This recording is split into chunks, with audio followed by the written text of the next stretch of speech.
Maya Rodriguez tightened her grip on the violin bow and looked out at the busy plaza. The metal walls of New Geneva Station stretched high above her, filled with shops and restaurants that served both humans and aliens.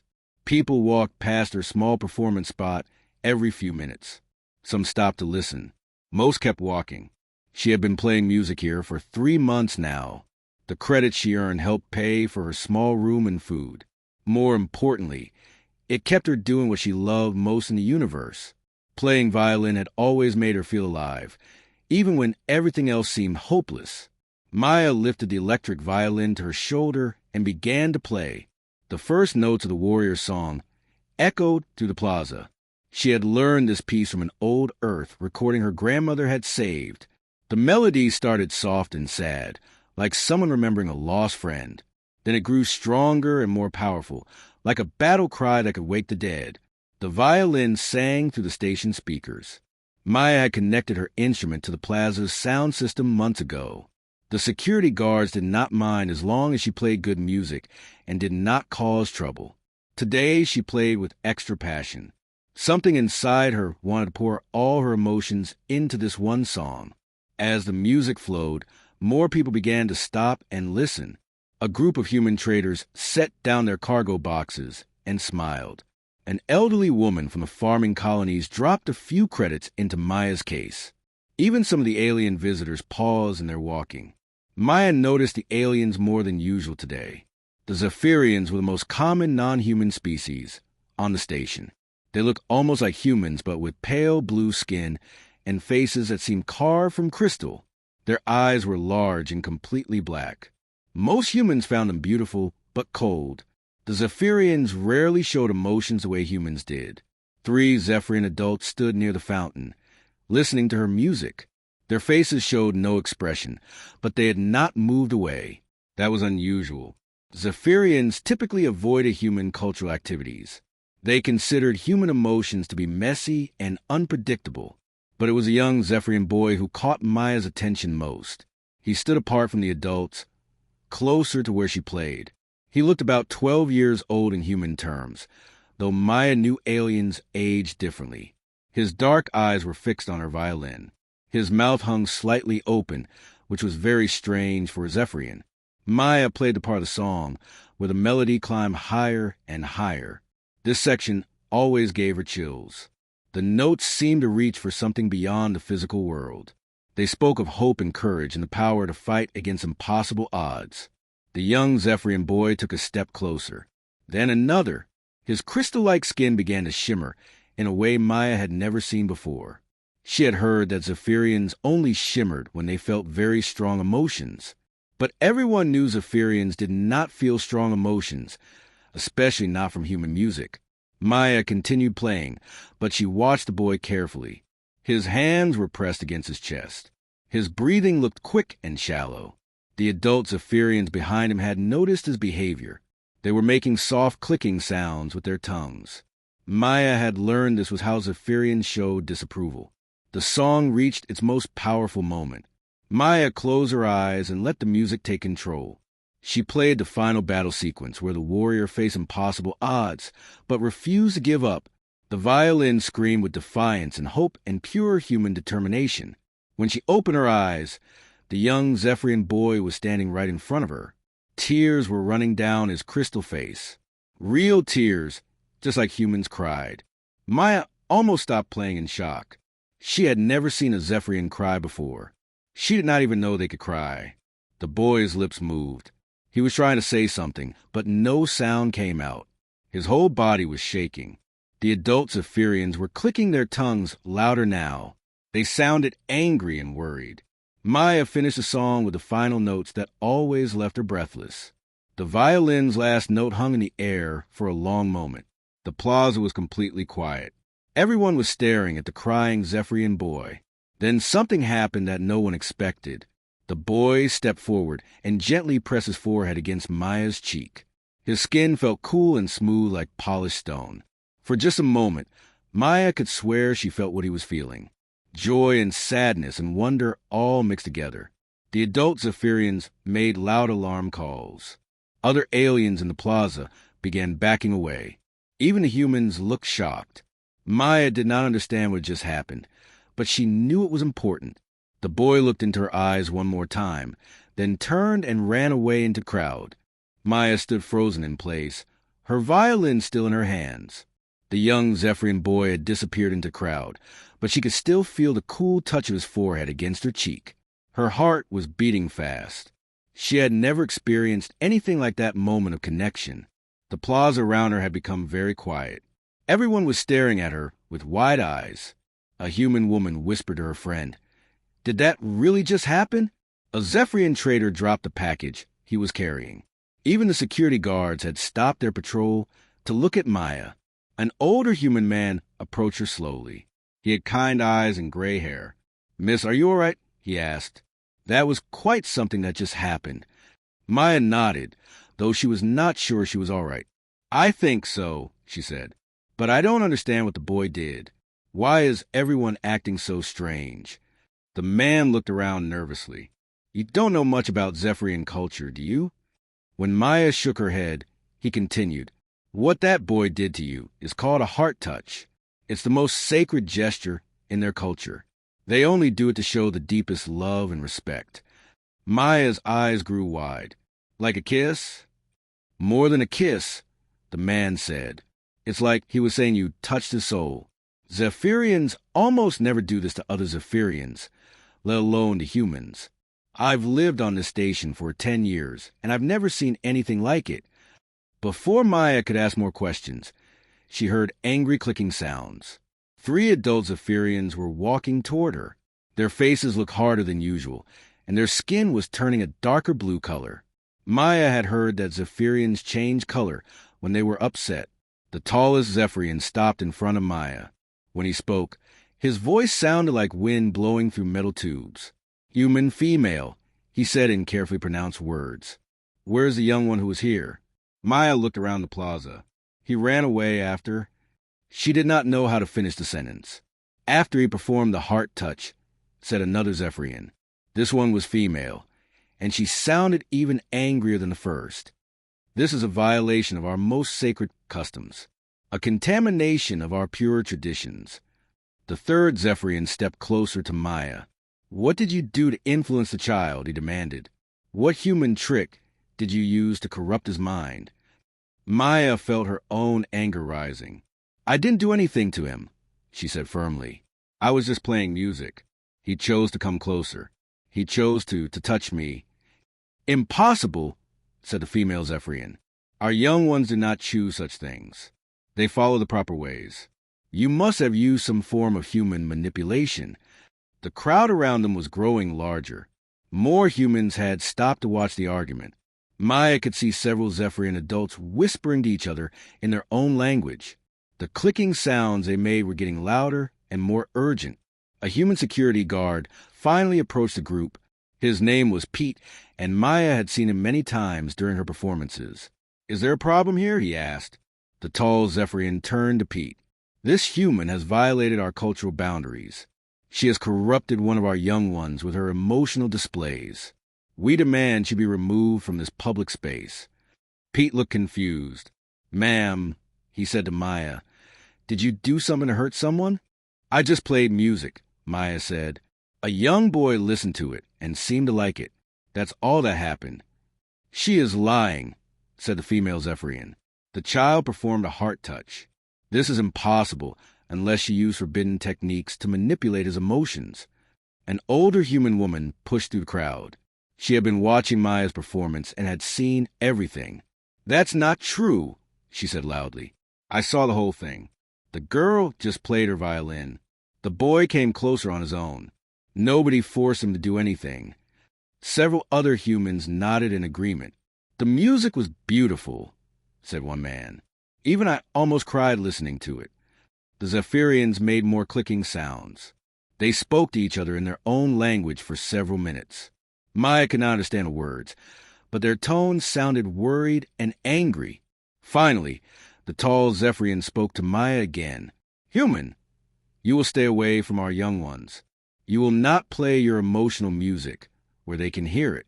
If you cause more contamination, there will be serious consequences." "This is a public space," Pete the security guard said.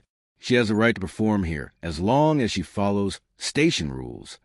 The female's Zephyrian skin turned even darker blue.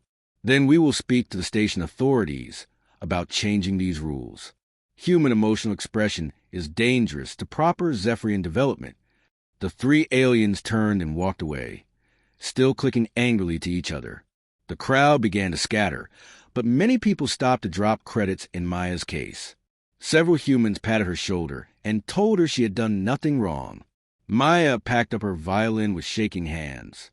She kept thinking about the boys' tears and the moment when their minds seemed to touch. Whatever had happened, she knew it was important, and she knew the Zephyrians were scared of it. Maya woke up the next morning to loud knocking on her door. She rolled out of bed and stumbled across her small room. When she opened the door, she found Pete the security guard standing in the hallway. His face looked serious and tired. "Maya, you need to come with me," he said. "The station commander wants to see you right away." Maya's stomach dropped. "Am I in trouble?" Pete shook his head. "I don't think so. But what happened yesterday has caused a big mess. The whole station is talking about it." Maya quickly got dressed and followed Pete through corridors. As they walked, she noticed people staring at her. Some humans smiled and waved. Others looked worried or curious. The Zephyrians they passed turned away when they saw her coming.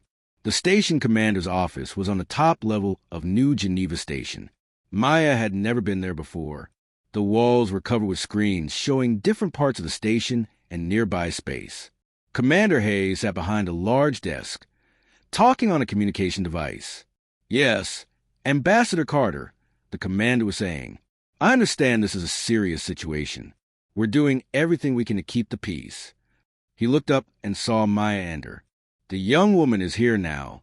I'll call you back." Commander Hayes gestured for Maya to sit down. He was an older man with a gray beard and tired eyes. "Miss Rodriguez, do you understand what happened yesterday?" Maya shook her head. "Not really. I played music, and a Zephyrian boy seemed to like it. Then he touched my face, and everyone got upset."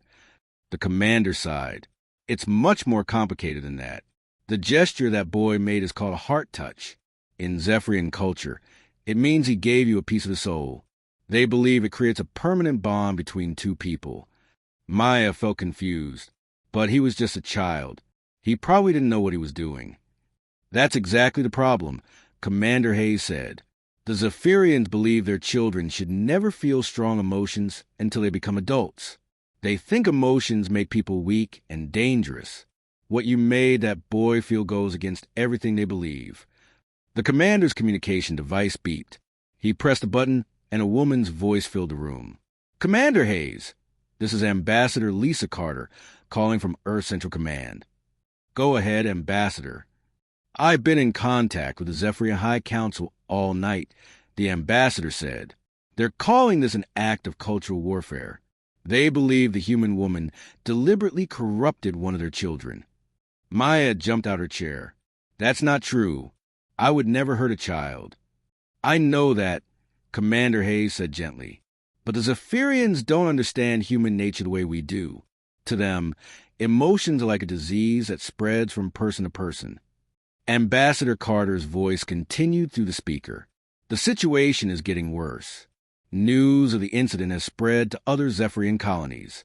There are reports of young Zephyrians asking to hear human music. Some are even trying to access Earth entertainment broadcasts." Commander Hayes frowned. "How is that possible? I thought the Zephyrians blocked all human cultural transmissions." "They did, but young people find ways around blocks," the ambassador said. "The Zephyrian authorities are panicking. They've never seen their youth rebel like this before." Maya sat back down slowly. "You mean other Zephyrian children are acting like that boy?" "Apparently so," Commander Hayes said, "and it's causing huge problems in their society. The adults don't know how to handle emotional young people." The communication device beeped again.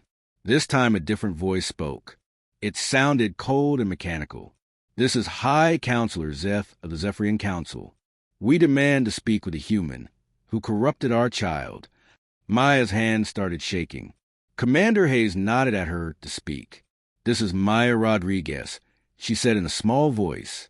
Human Maya, the alien voice said, you have committed a grave crime against our people. Your emotional poison has spread to many of our young ones. They are becoming unstable and unpredictable. Maya found her courage. I didn't poison anyone. I just played music. Music is supposed to make people feel things. Exactly. High counselors have said, feelings are dangerous. They lead to chaos and violence. Our society has been peaceful for 1,000 years because we do not allow uncontrolled emotions. Ambassador Carter's voice joined the conversation.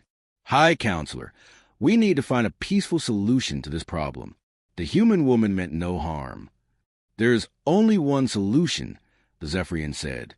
All human cultural activities must be banned from areas where our people live, and this Maya human must be removed from New Geneva Station immediately.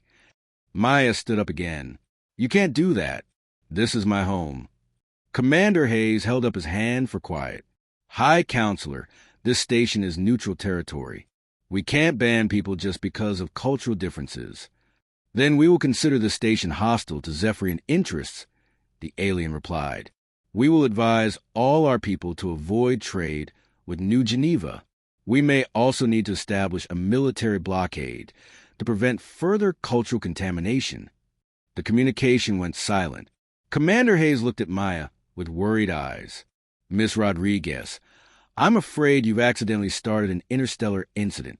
Maya slumped in her chair. All she had wanted to do was play music and earn enough credits to survive. Now she was at the center of a conflict between two species. She thought about the young Zephyrian boy and his tears. Whatever she had awakened in him was spreading to others of his kind. What happens now? She asked quietly. Commander Hayes shook his head. I honestly don't know, but I have a feeling things are going to get much more complicated before they get better. Maya sat in the station's small library, trying to read about Zephyrian culture. After the meeting with Commander Hayes, she wanted to understand what she had done wrong, but the books made the alien sound cold and emotionless. That did not match what she had seen in the young boy's eyes. Excuse me, are you Maya Rodriguez? Maya looked up to see a tall human man with messy brown hair and thick glasses. He wore a white lab coat covered in coffee stains. His eyes looked excited and curious. Yes, that's me, Maya said carefully. Are you here to tell me I'm in trouble too? The man smiled and sat down across from her. Actually, I'm here because you might have made the most important discovery in interspecies relations. I'm Dr. Alan Pierce. I study how different alien species think and feel. Maya closed her book. What do you mean, discovery? Dr. Pierce pulled out a tablet computer and showed Maya a series of colorful brain scans. These are Zephyrian neural patterns. See how the emotional centers are very small and dark? That's normal for their species. They've evolved to suppress feelings because emotions used to cause wars on their planet.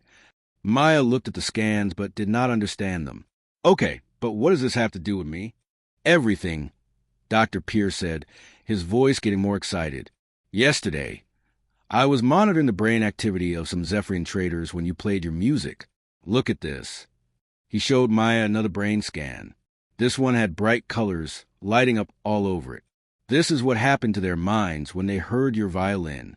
Areas that had been dormant for generations suddenly came alive. Maya stared at the colorful image. You mean my music changed their brains? Not change, awakened, Dr. Pierce corrected. The emotional centers were always there. Zephyrian society just taught them to keep those parts of their minds asleep. But human music seems to wake them up. Maya thought about the young boy's tears. Is that why he cried? Exactly. For the first time in his life, he felt real joy and sadness and wonder. It must have been overwhelming. Dr. Pierce leaned forward eagerly. Maya, do you realize what this means? You've proven that emotions aren't just human. They're universal. Every thinking species has the ability to feel, even if they've forgotten how. Before Maya could respond, she heard familiar clicking sounds. She turned to see a young Zephyrian female standing near their table. The alien looked nervous and kept glancing around the library. You are the music human, the Zephyrian said quietly. Her voice was softer than the adults Maya had met yesterday. Maya nodded. Yes, I'm Maya. Who are you? I am called Vera. I am sister to Keth, the young one who performed heart touch with you. Vera moved closer and sat down. I must speak with you, but we cannot be seen together. Dr. Pierce looked fascinated. This is incredible. A Zephyrian actively seeking out human contact. Vera ignored the doctor and focused on Maya. What you did to my brother, it has spread to many of us. The young ones on this station are feeling things we have never felt before. The adults are frightened and angry. Maya felt guilty. I'm sorry. I didn't mean to cause problems for your people. No, Vera said firmly. You do not understand. We are not angry with you. We are grateful. For the first time in our lives, we feel alive. Dr. Pierce quickly pulled out his tablet and began taking notes. Vera, can you describe what you're experiencing? Vera's crystal skin began to shimmer slightly. Yesterday, when I heard the music human play, something inside me awakened. I felt happiness and sadness at the same time. I felt connected to something bigger than myself. Is this what humans call joy? Maya smiled. Yes, that sounds exactly like joy. The adults say these feelings are dangerous, Vera continued. They say emotions make us weak and cause violence. But I do not feel weak. I feel stronger than ever before. Dr. Pierce looked up from his notes. Vera, how many young Zephyrians are experiencing these feelings? Many, Vera said. We have been meeting in secret to talk about what is happening to us. Some have accessed human music files from the station's computer system. Each song makes us feel different things. Maya felt excited despite the trouble she was in. What kind of music do you like? Vera's skin shimmered brighter. Songs about love make us feel warm inside. Songs about sadness help us understand loss. And songs about fighting like yours make us feel brave and strong. This is remarkable, Dr. Pierce said. You're developing emotional intelligence in real time. Most species take thousands of years to evolve these capabilities. But the adults want to stop it, Vera said, her shimmer fading. They are planning to remove all young ones from this station. They will take us to isolated colonies where human culture cannot reach us. Maya's heart sank. When? Soon, perhaps in a few days. That is why I must ask you something important. Vera looked directly into Maya's eyes. Will you teach us more about human emotions before they take us away? We want to understand what we are feeling. Dr. Pierce answered before Maya could speak. Absolutely. This is too important to stop now. Maya, you could be the key to helping an entire species rediscover their emotional heritage. Maya thought about the young boy Keth and his tears of joy. She thought about Vera's shimmering skin and her hunger to understand feelings. The Zephyrian adults might consider emotions dangerous, but Maya could see they made life more meaningful. Yes, Maya said, I'll help you, but we'll have to be careful. The adults are already angry with me. Vera's skin shimmered with what Maya was beginning to recognize as happiness. Thank you, music human. You have given us the greatest gift possible. You have given us the ability to truly live. Dr. Pierce grinned widely. This is going to change everything we know about consciousness and emotion. Maya, you might have just started the most important cultural revolution in galactic history. Maya hoped he was right, but she also worried about what the Zephyrian authorities would do to stop them. 3 days after meeting Vera, Maya followed the young Zephyrian through the darker corridors of New Geneva Station. They walked past closed shops and empty storage areas. Maya had never been to this part of the station before. The air smelled like metal and old machinery. Where are we going? Maya whispered. To a safe place, Vera replied quietly. The adults do not come here. They think these areas are only for maintenance workers. Vera stopped at a heavy door marked with warning signs. She pressed her hand against a hidden panel, and the door slid open with a soft hiss. Beyond was a large room filled with old computers and broken equipment. But Maya could see that someone had cleaned up part of the space. There were cushions on the floor and small lights hanging from the ceiling. Welcome to our sanctuary, Vera said. Maya stepped into the room and gasped. At least 20 young Zephyrians were sitting in a circle on the floor. Their ages seemed to range from children to teenagers. All of them were looking at Maya with curious eyes. Many had tear stains on their crystal faces.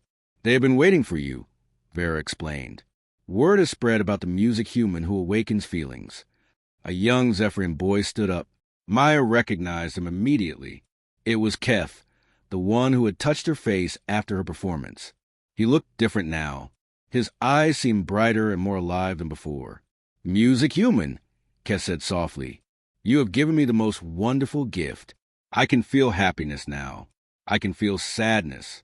I can feel love for my sister and my friends. Maya sat down on one of the cushions. How did you all find each other? A teenage Zephyrian girl spoke up. After Keth told us what happened to him, we started looking for others who felt strange.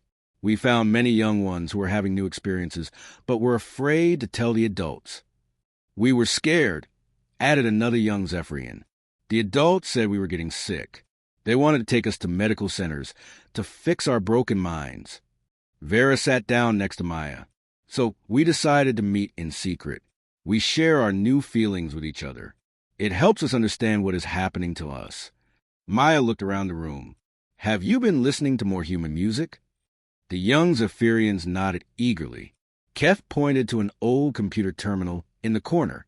We found ways to access the station's entertainment database. We have heard many beautiful songs. Each type of music makes us feel different things, said the teenage girl. Slow songs make us feel peaceful. Fast songs make us want to dance. Sad songs help us cry when we need to. Maya was amazed. You learned to dance? Several of the young Zephyrians stood up and began moving to music only they could hear. Their movements were graceful and flowing, like water moving over stones. Maya had never seen anything so beautiful. The adults would be horrified if they saw this, Vera said with a shimmer of amusement. Dancing is completely forbidden in our culture. They believe physical expression of emotion leads to chaos. But it doesn't feel chaotic, Keth said. It feels free. Maya pulled out her small practice violin. Would you like me to play something for you? The young Zephyrians gathered closer, their faces lighting up with excitement. Maya began to play a gentle melody she had learned from her grandmother. It was a song about friendship and belonging. As the music filled the room, amazing things began to happen. The young Zephyrian skin started shimmering in different colors. Some began to sway with the melody. Others held hands with their friends. A few started crying, but they were tears of joy. This is incredible, Maya whispered as she continued playing. You're more emotionally gifted than most humans I know. When the song ended, the room was quiet for a long moment. Then Keth spoke up. Music human, we must tell you something important. The adults are planning to take us away from the station very soon. Maya's heart sank. When? Tomorrow night, Vera said. They have arranged transport ships to take all young Zephyrians to isolated colonies. They want to separate us from human influence before we become too contaminated. But we don't want to go, said the teenage girl. We want to stay here and learn more about emotions and music and dancing. We want to stay human, Keth added, then looked confused. I mean, we want to stay with humans. We want to feel the way humans feel. Maya felt angry and sad at the same time. There has to be something we can do. You have the right to choose your own path. Not in Zephyrian society, Vera said sadly. Young ones must obey the adults until we reach maturity age. We have no choice but to go with them. Unless, Keth looked thoughtful, unless we could show them that emotions make us better, not worse. Maya looked around the room at all the young faces. What do you mean? What if we could prove that feeling emotions makes us stronger and more capable? Keth explained. What if we could show them that human culture helps us instead of harming us? The teenage girl's skin began shimmering with excitement. We could organize a demonstration. Show the adults what we have learned. That's very dangerous, Vera warned.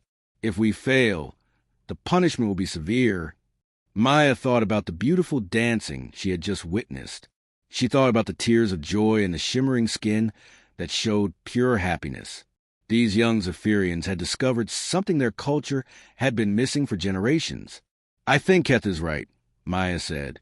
We need to show your people that emotions aren't dangerous. They're what make life worth living. But how?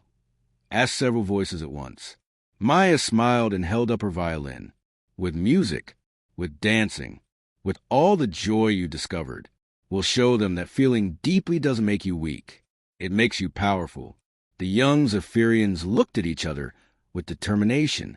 Their skin began shimmering in waves of color that reminded Maya of ocean waves under sunlight. We'll do it, Kes said firmly. Tomorrow, before the ships arrive, we'll show our people what we have learned. Maya hoped they were making the right choice. But looking at the courage and hope in their crystal faces, she knew they had to try. Maya was teaching Ket how to play simple violin notes when the alarm started blaring. The lights in their hidden room flashed red and white. Through the speakers, they heard Commander Hayes' voice echoing through the station. All residents remain in your quarters. We have military ships approaching the station. This is not a drill. Vera ran to the old computer terminal and quickly pulled up the station's external cameras. On the screen, Maya could see large gray ships moving toward New Geneva Station. They looked like metal sharks swimming through space.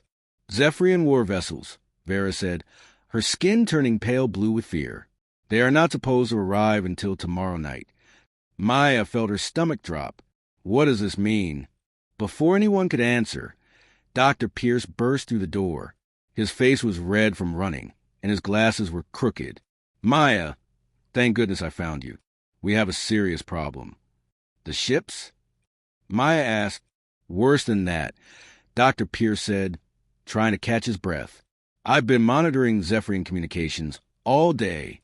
The emotional awakening isn't limited to the station anymore. It's spread to their home worlds. The young Zephyrians gathered around the doctor, their faces showing worry and confusion. What do you mean? Keth asked. Dr. Pierce pulled out his tablet and showed them a map of space. Red dots were blinking on dozens of different planets. Young Zephyrians across their entire empire are starting to feel emotions. Some heard recordings of Maya's music that were shared through their communication networks. Others just seemed to be awakening on their own, like emotions are contagious. Maya stared at the map. How is that possible? I think I know, Dr. Pierce said excitedly, despite the danger. Zephyrians are telepathically connected to their family groups. When one young Zephyrian discovers emotions, that knowledge spreads to others through their mental links.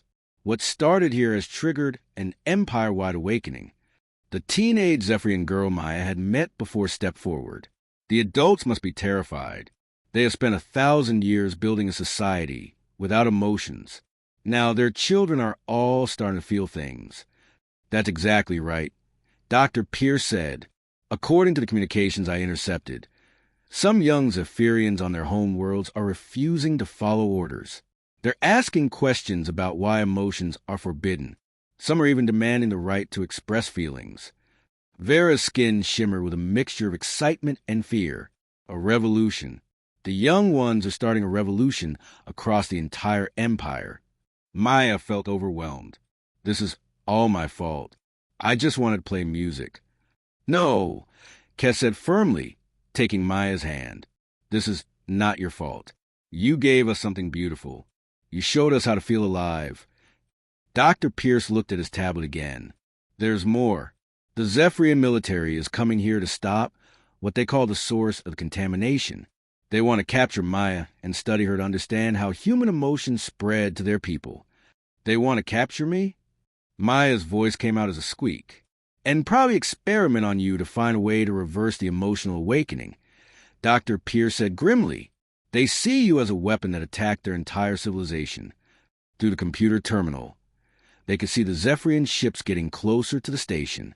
There were at least 6 large vessels, more military power than Maya had ever seen in one place. We have to hide you, Vera said. If they take you away, they might hurt you. Maya shook her head. I can't hide forever. And what about all of you? What happens when they take you to those isolated colonies? They will try to make us forget, Kes said sadly. They will use machines to suppress our emotions again. They will turn us back into empty shells. Maya looked around the room at all the young faces. These Zephyrians had discovered joy and sadness and love. They had learned to dance and cry and laugh. The thought of them losing all of that made Maya angry. "We can't let that happen," she said. "You deserve the right to feel. You deserve the right to be fully alive." Dr. Pierce looked up from his tablet with surprise. "Maya, I'm getting strange readings from the Zephyrian ships. They're young crew members. Their brain scans are showing emotional activity, too." "What does that mean?" Maya asked. "It means the awakening has even reached the military," Dr. Pierce said with wonder. "Some of the young Zephyrian soldiers on those ships are starting to question their orders." Vera's skin began shimmering brighter. "Then maybe we still have a chance. If enough young ones refuse to follow the old ways, the adults will have to listen." "But how do we reach them?" the teenage girl asked. "How do we show them that emotions make us stronger?" Maya looked at her violin. An idea was forming in her mind. It was dangerous and probably impossible, but it might be their only hope. "We do exactly what we planned," Maya said. "We give a performance. But not just for the adults on this station. We broadcast it to every young Zephyrian in the Empire." Dr. Pierce's eyes went wide. "Maya, that's incredibly risky. If you fail, it could make things much worse." "And if we don't try," Keth said, "an entire generation will lose a chance to truly live." Maya picked up her violin and checked the strings. "Then we better make sure we don't fail." Outside their hidden room, they could hear heavy footsteps in the corridors. The Zephyrian military had arrived on the station. Time was running out. "How long do we have?" Maya asked. Vera looked at the computer screen showing security cameras throughout the station. Zephyrian soldiers in gray armor were searching every level. "Maybe an hour before they find us." Maya nodded. "Then we better get started. We're going to give them a concert they'll never forget." Maya's hand shook as she connected her violin to the station's main communication system. Dr. Pierce worked quickly at the computer terminal, his fingers flying over the controls. They could hear Zephyrian soldiers getting closer to their hiding place.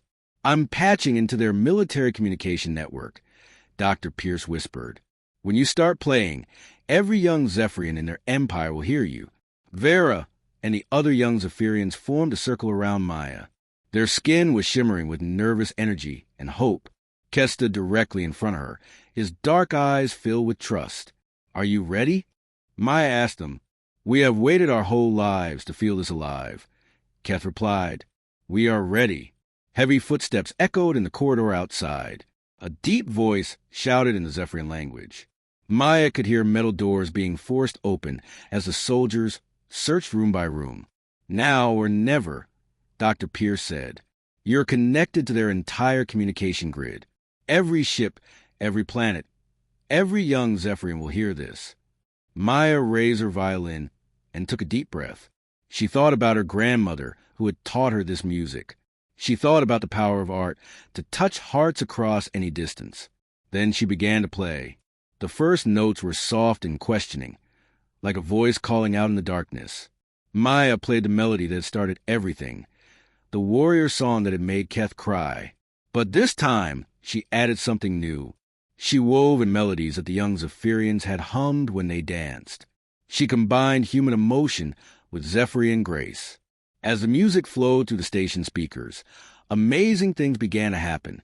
The young Zephyrians around Maya started to glow. Their crystal skin reflected the music in waves of color that pulsed with each note. Some began to dance, their movements flowing like liquid starlight. Dr. Pierce watched his computer screen with wonder. "Maya, look at this. I'm getting responses from all over the Zephyrian Empire. Young ones on dozens of worlds are hearing your music." Through the speakers, Maya could hear other sounds mixing with her violin. Young Zephyrian voices were singing along from across the galaxy. They had learned human melodies and were adding their own crystalline harmonies. The song was becoming something new, something that belonged to both species. Suddenly, their door burst open. 3 Zephyrian soldiers in gray armor stood in the doorway. But something was wrong. The soldiers looked young, and their faces showed confusion instead of anger. The music. One soldier said in accented human words. "It makes us feel different." Maya kept playing, but she watched the soldiers carefully. Their dark eyes were becoming wet with tears. Their rigid posture was softening. The weapons in their hands seemed forgotten. "We came here to stop the contamination," another soldier said. "But this does not feel like contamination. This feels like awakening." Keth stepped toward the soldiers. "Join us, brothers. Feel what it means to be truly alive." The third soldier dropped his weapon completely. "The commanders told us that emotions make us weak, but I feel stronger than ever before.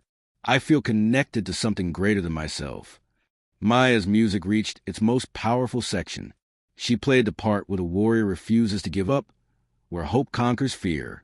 As the notes soared through space, something extraordinary happened across the Zephyrian Empire. On Dr. Pierce's screen, they could see reports coming in from every world. Young Zephyrians were gathering in public spaces, singing along with Maya's broadcast. Some were dancing for the first time in their lives.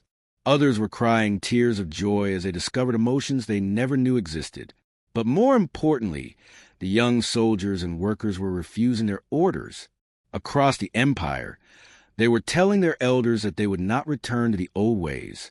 They wanted to keep their newfound feelings. "Maya," Dr. Pierce said with awe, "you're not just awakening individuals. You're changing an entire civilization." The music reached its climax. Maya played with everything she had, pouring her love for these young aliens into every note. Around her, Zephyrians and humans danced together in perfect harmony. Even the soldiers had joined the circle, their armor abandoned on the floor. As the final notes echoed across the galaxy, Maya could hear something beautiful. From every world in the Zephyrian Empire, young voices were singing together. They sang of hope and love, and the courage to feel deeply. They sang of friendship between different species, and the power of art to unite all living beings. The last note faded into silence. For a moment, the universe held its breath. Then Dr. Pierce's communication panel lit up with messages. "Maya, I'm getting calls from Zephyrian leaders across the Empire. The young ones are demanding change. They want the right to feel emotions. They want cultural exchange with humans." Commander Hayes' voice came through the speakers. "Miss Rodriguez, please report to the command center. It seems you just prevented a war and started a revolution." 6 months later, Maya stood in the same plaza where everything had begun.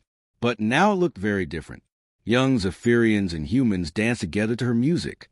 Children of both species played games and laughed with joy. Keth approached her, his skin shimmering with happiness. He had grown taller, and his movements were graceful with newfound confidence. "Music human," he said with a smile. "Thank you for teaching us how to feel." Maya hugged her young friend. "Thank you for teaching me that music really is a universal language." Above them, ships from both human and Zephyrian worlds came and went peacefully. The New Geneva Cultural Exchange Program welcomed visitors from across the galaxy. Art and emotion flowed freely between species, making the universe a richer and more beautiful place.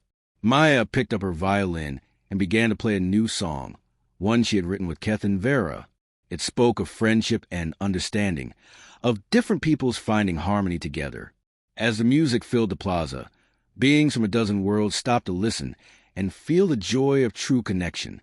The revolution of the heart had only just begun.